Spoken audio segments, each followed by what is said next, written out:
Selamat pagi Bapak dosen dan teman-teman.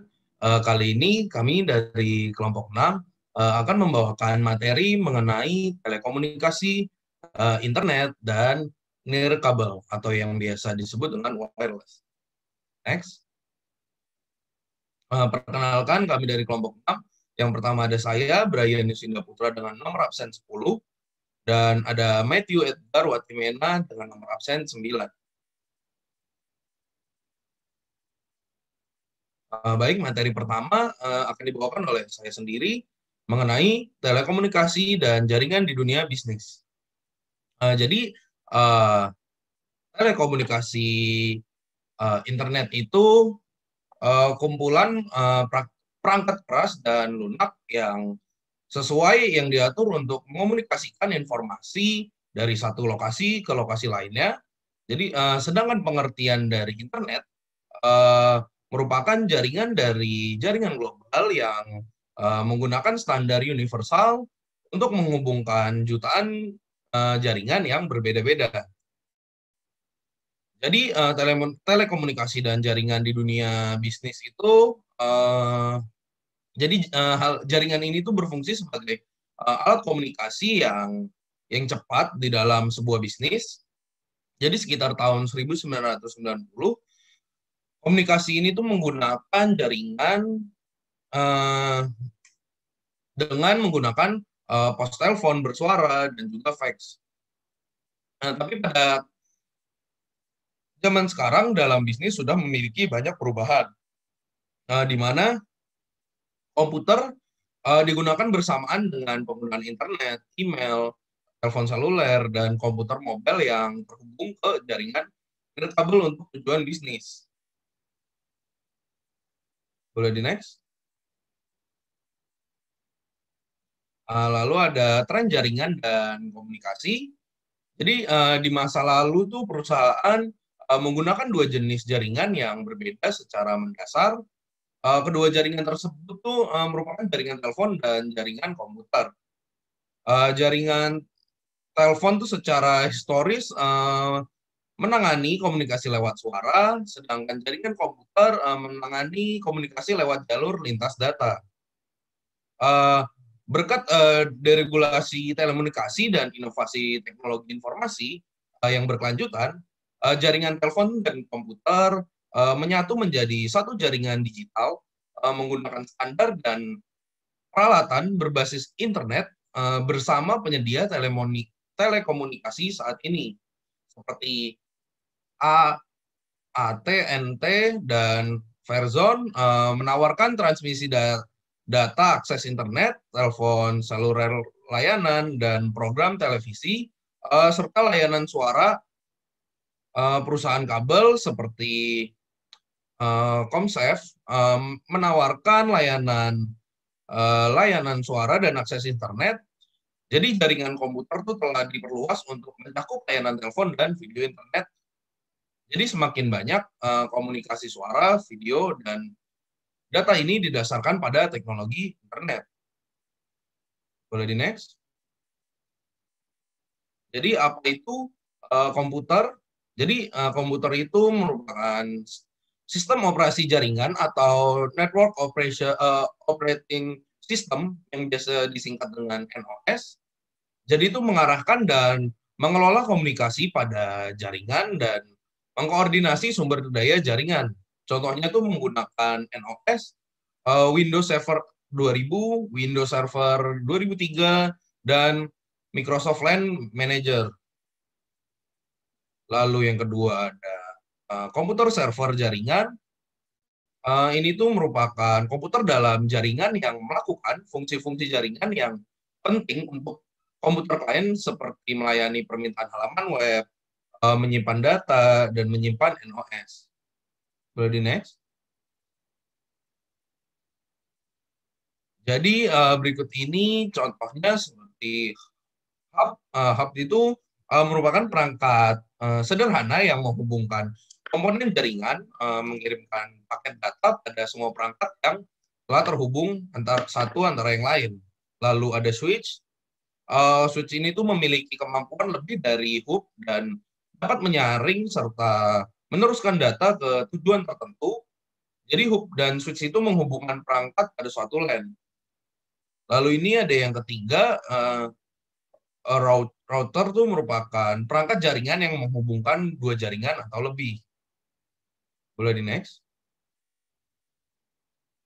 Jadi jaringan digital dan internet didasarkan pada tiga teknologi utama, yaitu yang pertama ada komputasi klien atau server. Jadi komputasi klien atau server ini tuh merupakan sebuah model komputasi terdistribusi di mana beberapa tenaga pemrosesan yang ditempatkan pada komputer klien yang kecil dan tidak mahal di bawah kendali pengguna dan tersimpan pada PC, laptop, atau perangkat genggam. Contohnya adalah web server. Lalu yang kedua ada paket switching. Jadi paket switching ini merupakan metode membagi pesan digital menjadi paket-paket, mengirimkan kembali paket tersebut segera setelah sampai ke tempat tujuannya, seperti contoh jaringan ATM. Lalu yang ketiga ada TCP, IP, dan konektivitas. Jadi suatu standar komunikasi yang dapat digunakan untuk bertukar data antar komputer oleh suatu komunitas yang tergabung melalui jaringan internet. Seperti contoh penerapan TCP IP merupakan tuh sebuah network yang mempunyai IP address itu dapat ditulis dengan angka-angka.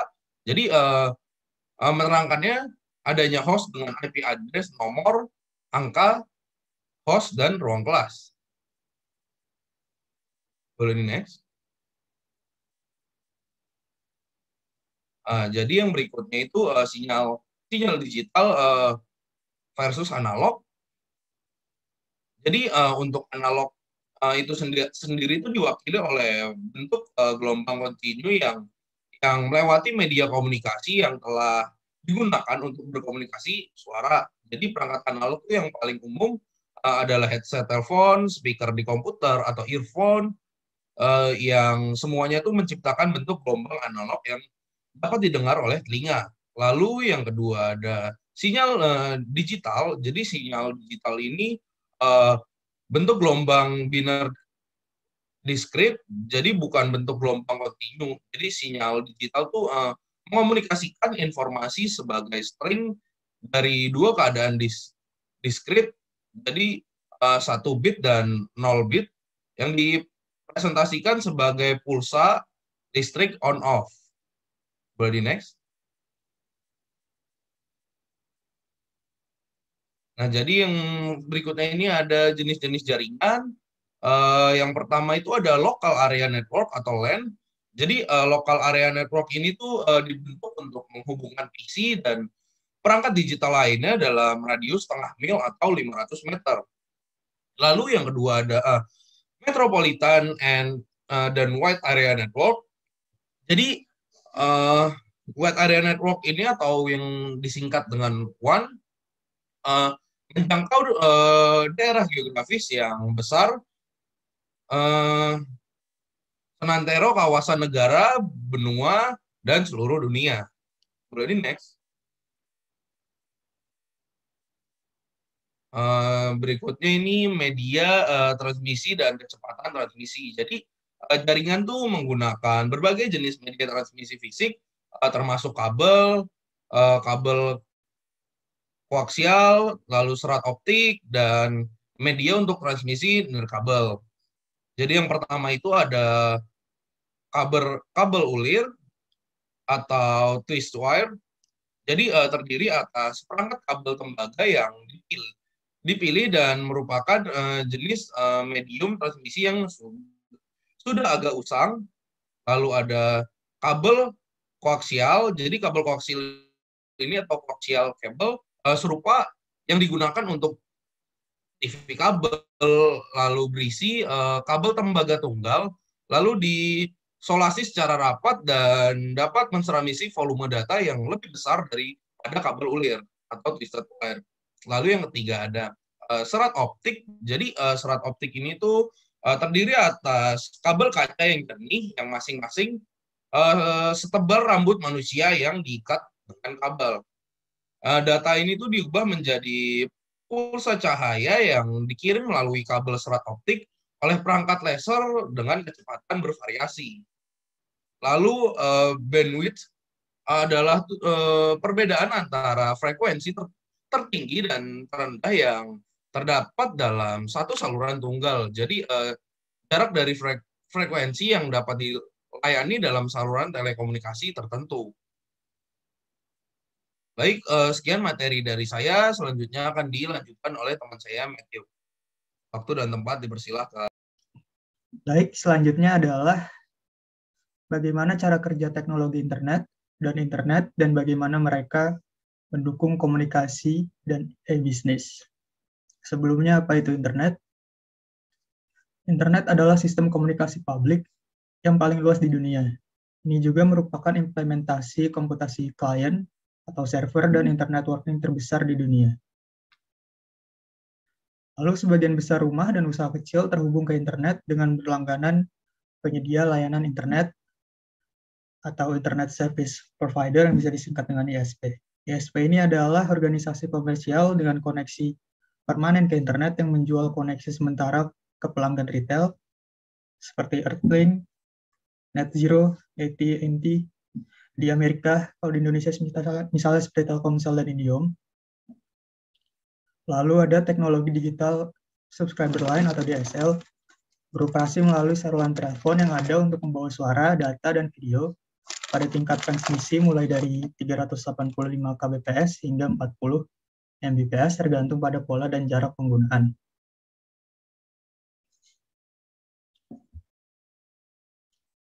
Selanjutnya, bagaimana pengelamatan dan arsitektur internet. Internet itu didasarkan pada ICP atau IP, jaringan protokol yang dijelaskan sebelumnya pada bab ini, seperti komputer di internet diberi alamat internet protokol yang unik, yang saat ini adalah nomor 32 bit yang diwakili oleh 4 string angka, mulai dari 0 hingga 225 yang dipisahkan oleh periode. Misalnya alamat IP www.microsoft.com adalah 207.46.250.119. Ketika pengguna mengirim pesan ke pengguna lain di internet, pesan pertama kali terurai menjadi paket menggunakan protokol TCP. Setiap paket berisi alamat tujuannya. Paket kemudian dikirim dari klien ke server jaringan, dan dari sana sebanyak-banyak mungkin server lain yang diperlukan untuk tiba di komputer tertentu dengan alamat yang diketahui di alamat tujuan, paket dipasang kembali ke pesan asli. Selanjutnya, sistem nama domain. Karena akan sangat sulit bagi pengguna internet untuk mengingat string dari 12 angka, Domain Name System atau DNS mengkonversi nama domain ke alamat IP. Nama domain adalah nama seperti bahasa Inggris yang sesuai dengan alamat IP nomor 32 bit yang unik untuk setiap komputer yang terhubung ke internet. Server DNS memelihara database yang berisi alamat IP yang dipetakan ke nama domain yang sesuai. Untuk mengakses komputer di internet, pengguna hanya perlu menentukan nama domainnya. Jadi sebelumnya DNS itu memiliki struktur hierarkis seperti gambar yang disajikan. Di bagian atas hierarki DNS adalah domain root.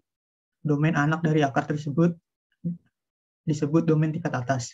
Dan domain anak dari domain tingkat atas disebut domain tingkat kedua. Domain tingkat atas adalah nama 2 dan 3 karakter yang ada. Anda kenal dari menjelajahi web, misalnya .com, .edu, .gov, dan berbagai kode negara seperti .ca untuk Kanada atau .it untuk Italia. Domain tingkat kedua memiliki 2 bagian, menunjuk nama tingkat atas dan nama tingkat kedua, seperti by.com, nyu.edu, dan amazon.ca. Nama host di bagian hierarki menunjuk komputer tertentu di internet atau jaringan pribadi.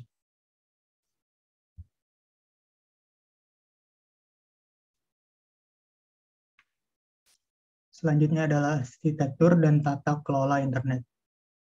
Lalu lintas data internet dilakukan melalui jaringan backbone berkecepatan tinggi lintas benua yang umumnya beroperasi di sekitar 155 Mbps hingga 2,5 Gbps.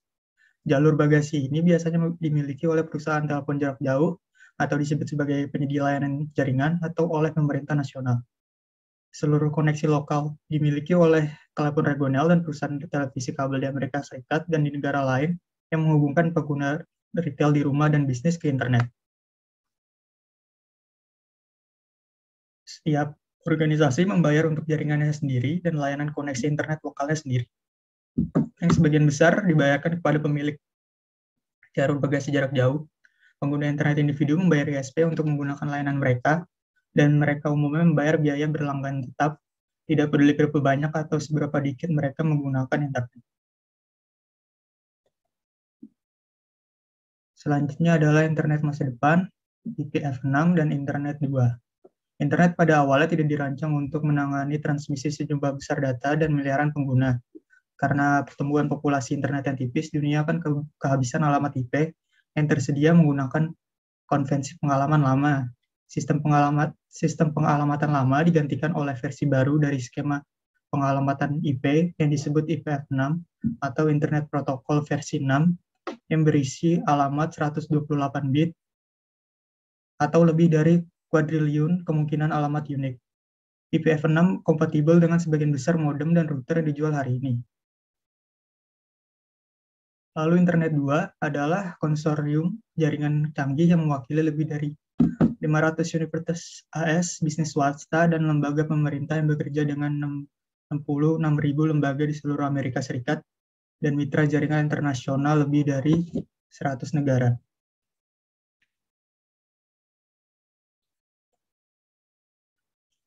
Selanjutnya adalah layanan internet. Internet itu didasarkan pada teknologi klien atau server. Individu yang menggunakan internet mengontrol apa yang mereka lakukan melalui aplikasi klien di komputer mereka, seperti pelengkap lunak browser web, data termasuk pesan email dan halaman web disimpan di server. Seorang klien menggunakan internet untuk meminta informasi dari server web tertentu pada komputer yang jauh, dan server mengirimkan informasi yang diminta kembali ke klien melalui internet. Platform klien saat ini tidak hanya mencakup PC dan komputer, tetapi juga smartphone dan tablet.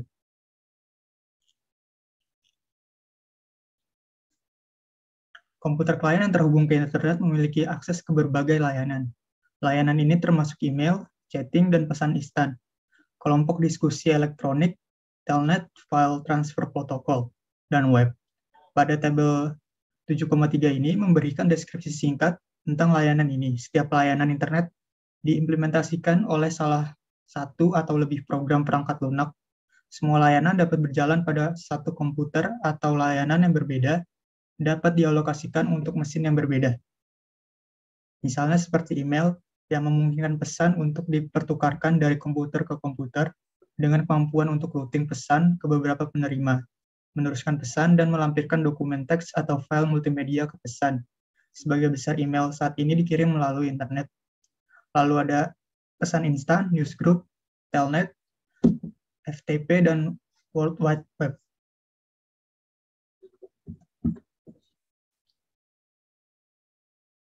Selanjutnya adalah voice over IP. Internet juga telah menjadi platform populer untuk transmisi suara dan bagaimana jaringan perusahaan. Teknologi VoIP ini memberikan informasi suara dalam bentuk digital menggunakan paket switching, menghindari tol yang dibebankan oleh jaringan telepon lokal dan jarak jauh. Panggilan yang biasanya akan dikirimkan melalui jaringan telepon umum, perjalanan melalui jaringan perusahaan berdasarkan protokol internet atau internet publik. Panggilan suara dapat dilakukan dan diterima dengan komputer yang dilengkapi dengan mikrofon dan speaker, atau dengan telepon berkemampuan VoIP ini. Perusahaan kabel seperti Time Warner dan Cablevision menyediakan layanan VoIP yang dibundle dengan penawaran internet dan kabel berkecepatan tinggi. Dan Skype menawarkan VoIP gratis di seluruh dunia menggunakan jaringan peer-to-peer, dan Google memiliki layanan VoIP gratisnya sendiri.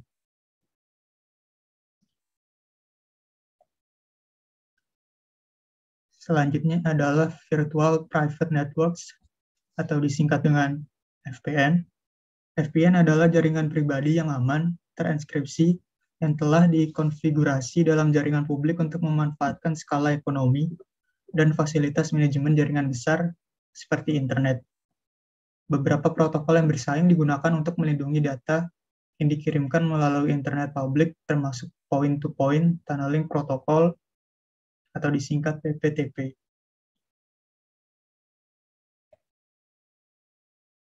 Selanjutnya adalah hypertext dan server web.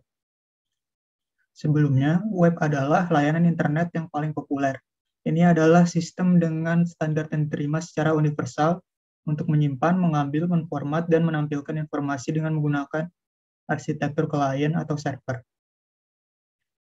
Sedangkan hypertext sendiri merupakan hypertext ini atau hypertext markup language atau HTML standar yang memformat dokumen dan menggabungkan tautan dinamis ke dokumen dan gambar lain yang disimpan di komputer yang sama atau jarak jauh. Halaman web dapat diakses melalui internet karena perangkat lunak browser web yang mengoperasikan komputer Anda dapat meminta halaman web yang disimpan di server host internet dengan menggunakan Hypertext Transfer Protocol atau HTTP. HTTP adalah standar komunikasi yang mentransfer halaman di web. Misalnya ketika Anda mengetik halaman web di browser Anda seperti http://www.second.government, browser Anda mengirimkan permintaan HTTP ke server tersebut yang meminta halaman beranda server tersebut. Lalu server web adalah perangkat lunak untuk menemukan dan mengelola halaman web yang tersimpan. Ini menempatkan halaman web yang diminta pengguna di komputer tempat mereka disimpan dan mengirimkan halaman web ke komputer pengguna.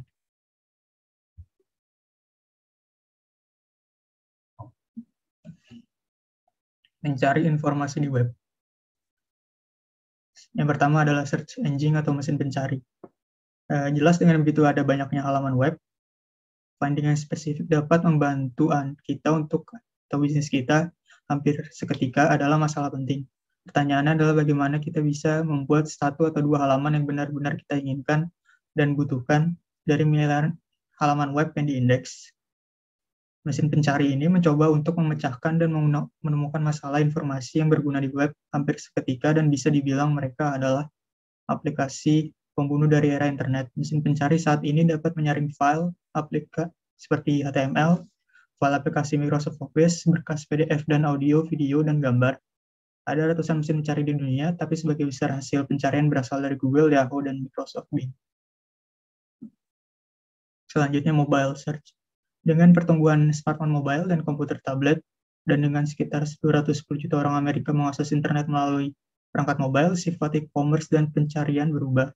Pencarian seluler dari smartphone dan tablet terdiri lebih dari 50% dari semua pencarian pada tahun 2016 dan akan berkembang pesat dalam beberapa tahun ke depan. Selanjutnya adalah semantic search. Cara lain bagi mesin pencari untuk menjadi lebih diskriminatif dan membantu adalah membuat mesin pencari mampu memahami apa yang sebenarnya kita cari.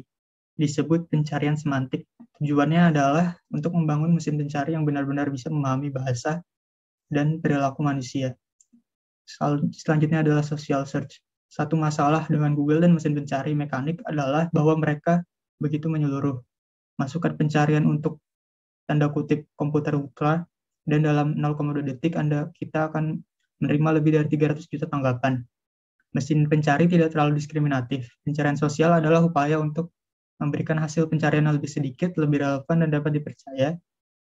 Yang teratas menggunakan algoritma matematika untuk memeriksa halaman yang memenuhi permintaan kita. Selanjutnya adalah visual search and the visual web. Meskipun mesin pencari pada awalnya dirancang untuk mencari dokumen teks, ledakan foto dan video di internet menciptakan permintaan untuk mencari dan mengklasifikasikan objek visual ini. Perangkat lunak pengenalan wajah dapat membuat versi digital dari wajah manusia. Misalnya pada tahun 2012, Facebook memperkenalkan perangkat lunak pengenalan wajah dikomunikasikan dengan penandaan untuk membuat fitur baru yang disebut dengan text suggest. Selanjutnya adalah intelligent agent shopping bots. Pada bab 11 menggambarkan kemampuan agen perangkat lunak dengan built-in intelligence yang dapat mengumpulkan atau menginterformasi dan melakukan tugas-tugas lain untuk membantu pengguna. Bot belanja menggunakan perangkat lunak agen cerdas untuk mencari di internet untuk informasi belanja. Bot belanja seperti MySaman atau PressGrabber dapat membantu orang yang tertarik untuk melakukan pembelian dan mengambil informasi tentang produk yang menarik. Selanjutnya adalah search engine marketing. Mesin pencari telah menjadi platform pelingkaran utama dan alat belanja dengan menawarkan apa yang sekarang disebut pemasaran mesin pencari. Mencari informasi adalah salah satu kegiatan web yang paling populer. 70% pengguna internet dewasa Amerika akan menggunakan mesin pencari setidaknya sekali sehari pada tahun 2016, menghasilkan sekitar 20 miliar query per bulan. Selain itu, 180 juta pengguna smartphone akan menghasilkan 12 miliar pencarian bulanan lainnya. Lalu, Search Engine Optimization atau SEO, karena pemasaran mesin pencari sangat efektif, yaitu memiliki rasio klik yang tertinggi dan pengembalian investasi iklan yang tertinggi, perusahaan berusaha mengoptimalkan situs web mereka untuk pengenalan mesin pencari. Semakin baik dioptimalkan halaman web, adalah semakin tinggi peringkat yang akan dicapai dalam daftar hasil mesin pencari. Jadi SEO ini adalah proses meningkatkan kualitas dan volume lalu lintas web ke situs web dengan menggunakan serangkaian teknik yang membantu situs web mencapai peringkat yang lebih tinggi dengan mesin pencari utama ketika kata kunci dan frasa tertentu dimasukkan ke dalam bidang pencarian. Selanjutnya adalah web 2.0 dan 3.0. Situs web saat ini tidak hanya berisi konten statis, mereka memungkinkan orang untuk berkolaborasi, berbagi informasi, dan membuat layanan dan konten baru secara online. Layanan berbasis internet interaktif generasi kedua ini disebut sebagai Web 2.0. Jika Anda telah menyematkan foto di Pinterest, memotong video ke YouTube, membuat blog, dan menambahkan aplikasi ke halaman Facebook, kita telah menggunakan beberapa layanan 2.0 ini. Selanjutnya adalah Web 3.0, masa depan internet yang disebut dengan Web 3.0 ini sudah terlihat. Fitur utama Web 3.0 adalah lebih banyak alat bagi individu untuk memahami dari triliunan halaman internet atau jutaan aplikasi yang tersedia untuk smartphone dan web visual, bahkan 3 dimensi, di mana kita dapat berjalan melalui halaman web di lingkungan 3D. App internet adalah elemen lain dalam web masa depan. Pertumbuhan aplikasi dalam platform seluler sangat mencengangkan. Lebih dari 80% menit seluler di Amerika Serikat dihasilkan melalui aplikasi. Hanya 20% yang menggunakan browser atau aplikasi memberikan pengguna akses ke konten dan jauh lebih cepat daripada semua browser dan mencari konten. Selanjutnya, tren pelengkap lainnya yang mengarah ke Web 3.0 ini di masa depan termasuk penggunaan komputasi awan dan perangkat lunak yang lebih luas sebagai model bisnis layanan.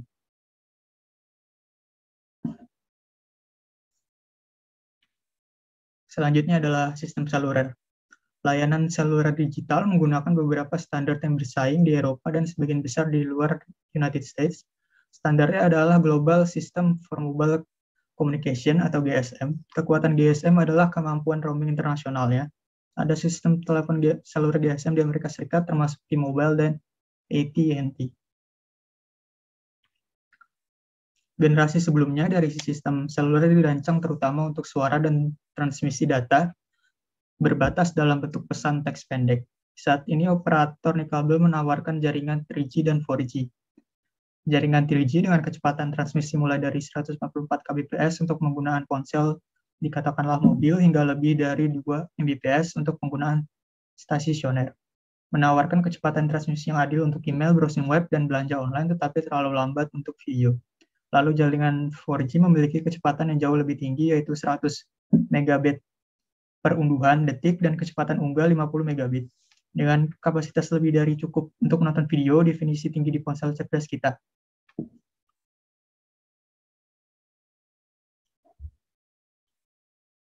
Selanjutnya adalah jaringan komputer nirkabel dan akses internet. Berbagai teknologi menyediakan akses internet, akses nirkabel berkecepatan tinggi ke internet untuk PC dan perangkat seluler. Layanan berkecepatan tinggi baru ini telah memperluas akses internet ke berbagai lokasi yang tidak dapat dicakup oleh layanan internet kabel tradisional dan telah membuat komputasi di mana-mana. Misalnya adalah Bluetooth adalah nama populer untuk standar jaringan nirkabel yang berguna untuk membuat jaringan area pribadi kecil. Itu menghubungkan hingga 8 perangkat dalam area 10 meter menggunakan daya rendah. Lalu ada akses Wi-Fi, seperti seperangkat standar 802.11 untuk LAN nirkabel dan akses internet nirkabel yang juga dikenal sebagai Wi-Fi. Yang pertama dari standar ini yang diadopsi secara luas adalah 802,11b yang dapat mengirimkan hingga 11 Mbps di pita 2,4 Hz tanpa izin dan memiliki jarak efektif hingga 30 sampai 50 meter. Dalam kebanyakan komunikasi Wi-Fi, pelanggan nirkabel berkomunikasi dengan LAN kabel menggunakan titik akses. Titik akses adalah kotak yang terdiri dari penerima radio atau pemancar dan antena yang terhubung ke jaringan kabel, router, atau hub. Lalu ada hotspot adalah lokasi dengan satu atau lebih titik akses yang menyediakan akses internet nirkabel dan sering berada di tempat umum. Beberapa hotspot gratis atau tidak memerlukan perangkat lunak tambahan untuk digunakan. Orang lain mungkin memerlukan aktivasi dan pembutuhan akun pengguna dengan memberikan nomor kartu kredit melalui web. Selanjutnya adalah ada WiMAX. Sejumlah besar wilayah di Amerika Serikat dan di seluruh dunia tidak memiliki akses ke Wi-Fi atau konektivitas broadband tetap. Jangkauan sistem Wi-Fi tidak lebih dari 300 kaki dari stasiun pangkalannya, sehingga sulit bagi kelompok pedesaan yang tidak memiliki layanan kabel atau DSL untuk menemukan akses nirkabel ke internet. Institute of Electrical and Electronics Engineers mengembangkan keluarga standar baru yang dikenal sebagai WiMAX untuk menangani masalah ini. WiMAX yang merupakan singkatan dari Worldwide Interoperability for Microwave Access adalah istilah populer untuk Wi-Fi ini. Ini memiliki jangkauan akses nirkabel hingga 31 mil dan kecepatan transmisi hingga 75 Mbps.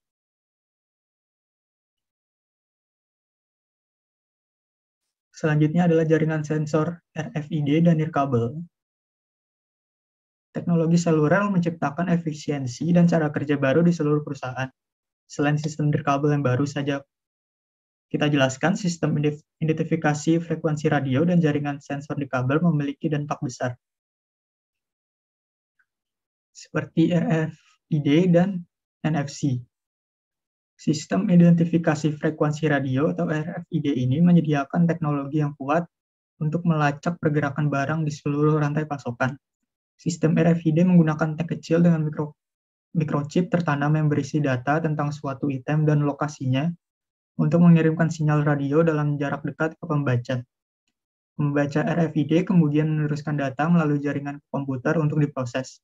Tidak seperti kode batang, tag RFID tidak memerlukan kontak line of sight untuk dibaca.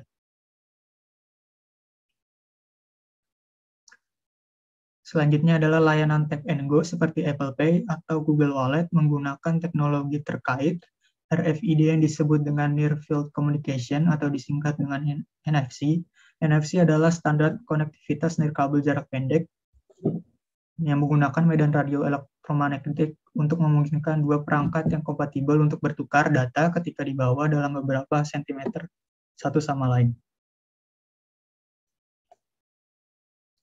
Selanjutnya adalah Wireless Sensor Networks atau disingkat dengan WSN adalah jaringan perangkat nirkabel yang saling berhubungan yang tertanam dalam lingkungan fisik untuk memberikan pengukuran banyak titik di atas ruang besar.